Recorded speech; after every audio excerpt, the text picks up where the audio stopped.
Hi friends, welcome back. Today we're diving into a full sew-along for the Barrett Bralette, and if you've been wanting to dip your toes into lingerie sewing, this is such a fun and free place to start. For my version, I'm using a power mesh for both the main and the lining fabrics from Rex Fabrics. It has good stretch and reliable recovery and a lightweight feel. I've added a decorative bra elastic at the center and the sides for a little extra interest, and I finished it off with a sturdier band elastic along the bottom for support. One thing I really love about this pattern is how informative the instructions are, especially when it comes to understanding the stretch. Your elastics might behave differently than mine depending on what you're using, and that's totally part of the process for a project like this. I highly recommend starting with a quick toile using whatever you have in your stash. For my practice version, I used leftover jersey, a remnant of power mesh, some plush elastic, and fold-over elastic. Nothing fancy, just scraps. That version really helped me understand the construction and gave me the confidence to go into this second, more polished make. And truly, this is one of those patterns that just gets better every time you sew it. Each version becomes more comfortable, more wearable, and more you. Also, be sure to check out Madeline Intimate's YouTube channel. They have fantastic resources on choosing your size, working with different elastics, and even adding cups to this Barrett Bralette. Their website also offers more free patterns to explore. All right, let's get into sewing start to finish. Here are my center front cup lining pieces. I'm going to place them right sides together at the center. I'm going to pin this center front section in place starting 1/4 of an inch below the top raw edge, as well as 1/4 of an inch above the bottom raw edge. Then I'll sew as pinned, stopping and starting my stitches again 1/4 of an inch away from both bottom top edges, and backstitching at both points to secure, sewing with 1/4 inch seam allowance. I'm also going to be reducing my stitch length to a 2 millimeter length.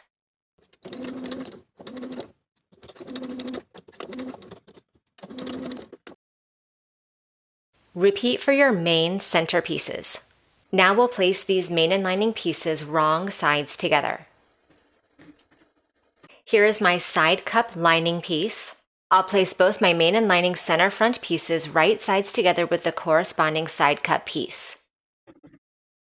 Then I'll place my main side cup piece right sides together with the corresponding main center piece. Then we'll pin these 4 layers together. And repeat for the other side, so the lining pieces are right sides together. Then the main pieces are also right sides together. And pin. Sew both of those side cup seams with 1/4 inch seam allowance from top to bottom. I'm again using that same reduced stitch length.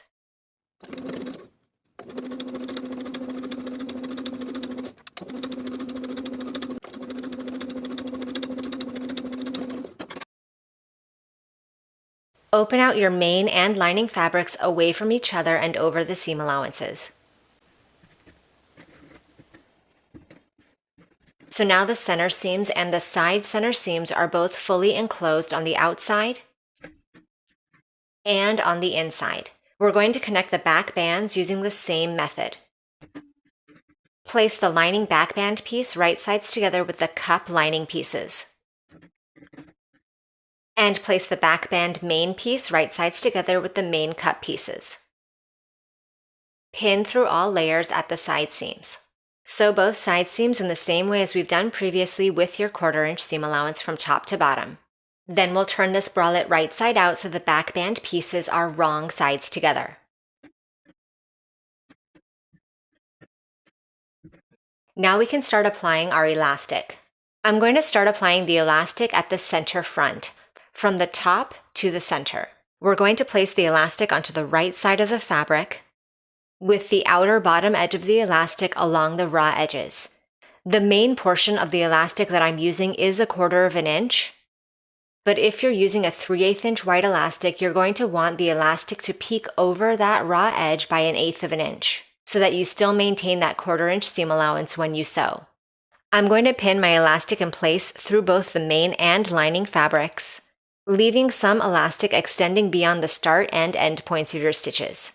Then I'll sew that in place close to the decorative or picot portion of your elastic without stitching on top of it. I'm going to be sewing with a zigzag stitch with a 2.5 width and a 3 length.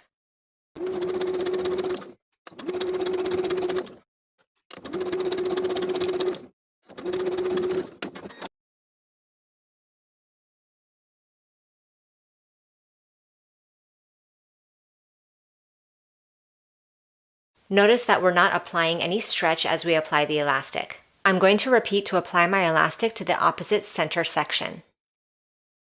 And we'll apply the elastic to the bottom center sections as well. In the same way, right sides together, leaving a little extra on both sides, and sewing without stretch with that same zigzag stitch.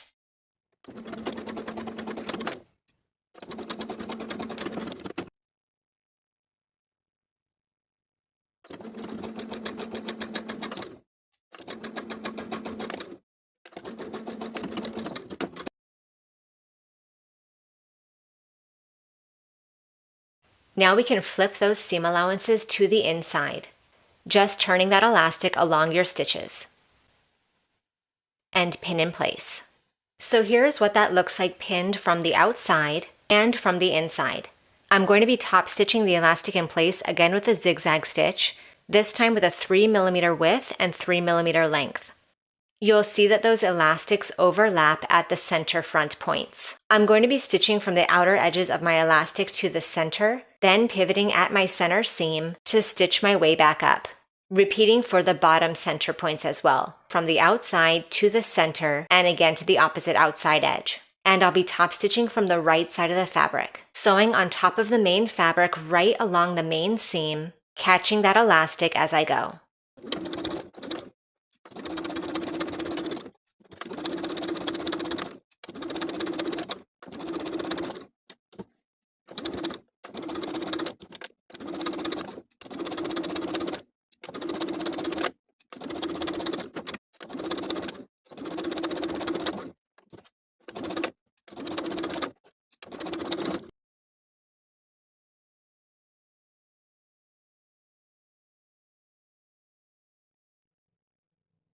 And as you can see, I've trimmed away any excess elastic from the beginning and end of the applications. Applying the elastic along the armholes and along the top of the back band will be done in the exact same way.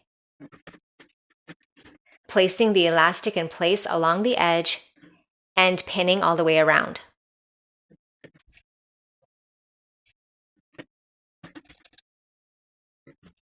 Sew that in place starting from one top edge all the way around the back band to the opposite top edge, once again sewing with my 2.5 width and 3 length.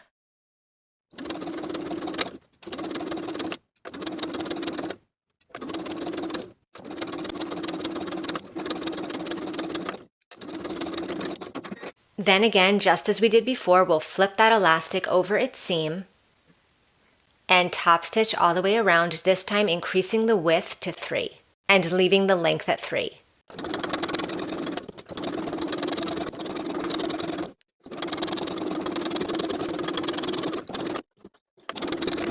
Then we can remove any excess elastic beyond the top edges. Now for the bottom band. I'm going to start by measuring the distance around the entire bottom of the bra.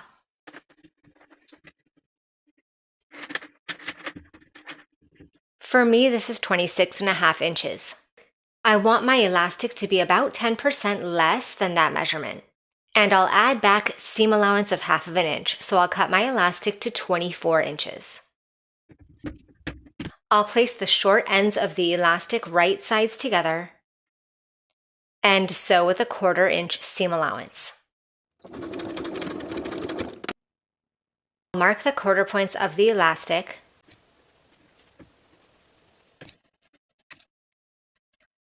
as well as marking the quarter points of the bottom of the bra. Then we're going to place the wrong side of the elastic, the plush side, onto the right side of the bottom of the bra. You can place the seam of the elastic pressed open wherever you think it will be most comfortable. I'm going to place mine at one of the side seams. We're going to place the elastic so that the elastic covers the bottom of the fabric by the seam allowance of 1/4 inch. So the remainder of your elastic will extend beyond the bottom of the fabric. Pin in place all the way around. Now that I have that pinned so that the elastic is extending beyond the raw edge of the fabric, I'm going to sew all the way around with that zigzag stitch with a 3.5 width and a 3 length.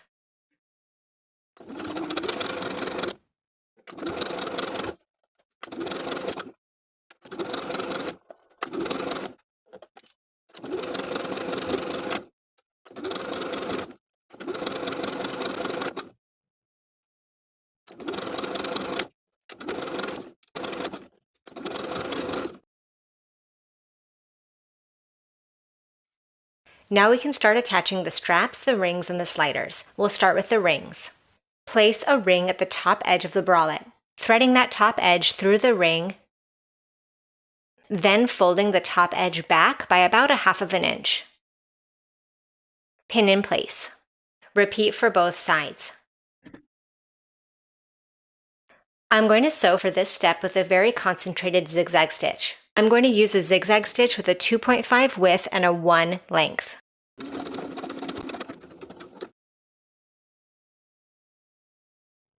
For the straps, the pattern recommends to cut your length 16 inches. With the outer side of the strap facing you, place it through the slider from the back to the front.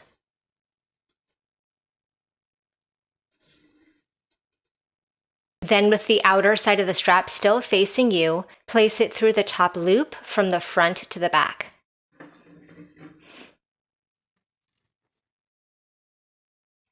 Then we'll place the short end of the elastic through the center bar of the slider, through the top and out the bottom.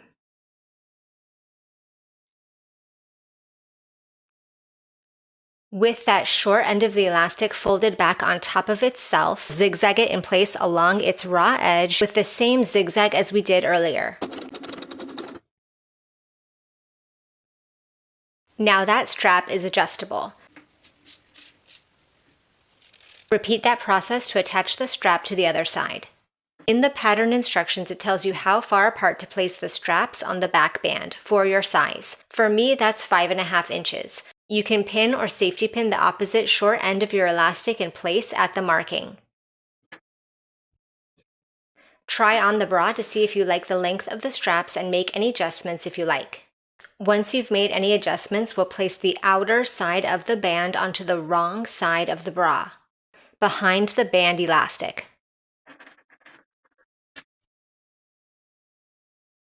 Then you can bar tack those short ends of the elastic in place and cut off any excess.